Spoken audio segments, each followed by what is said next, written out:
9 words that I believe stand out in Scripture.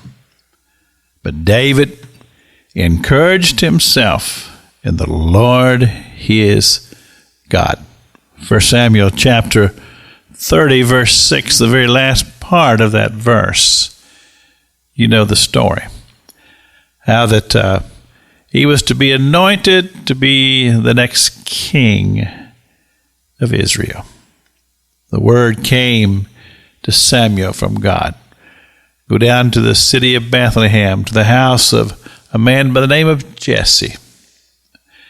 Well, Jesse had gotten the word, and he'd brought all of his sons up for Samuel to inspect them and choose among them. And they were all good-looking boys. Samuel went down the line, and finally he'd rejected the last one. And he turns to Jesse, he said, "Is there another?" And Jesse said, "Yes, but he's just a ruddy little boy.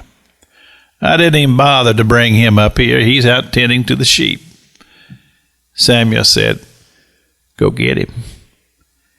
And so they brought him in, and of course he was anointed to be the king.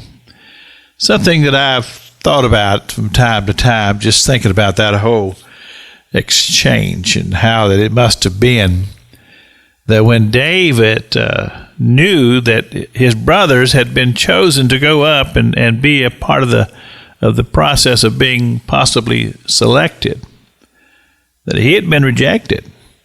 And he was told, "Don't even bother to come up because there's no way that you could be the anointed one." And I'm just thinking, just knowing humanity the way that I do, that that might have smarted just a little bit. And he might have been feeling some rejection. Of course, when people are rejected, the psychologist tells us that the natural order of things is just to reject back. And it calls a person to maybe sulk a little bit. And I'm interjecting these. I don't know these things because Scripture doesn't tell us these things. But I would imagine that when he looked up from there tending his sheep and he saw one of the servants or whoever it might have been that was to bring the word to David that he needed to come on up to the house, there must have been a little skip in his heart, maybe a little lightness, and going, "Whoa, what's going on here?" And then the word came, says, "Your father has sent for you." And then to go up and to be anointed in such a way and told that he had great promise, a great future ahead of him. Now, if this were me, being human such as I am, my mind would have already skipped way ahead. And I'd already be thinking about, well, tomorrow I'll be sitting in the palace with a king's crown on my head. But you see, that's not the way God works.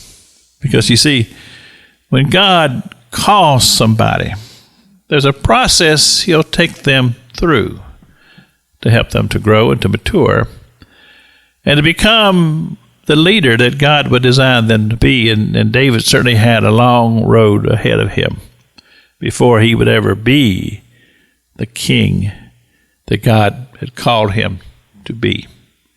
This is Pastor Jack King with the gospel on the radio broadcast.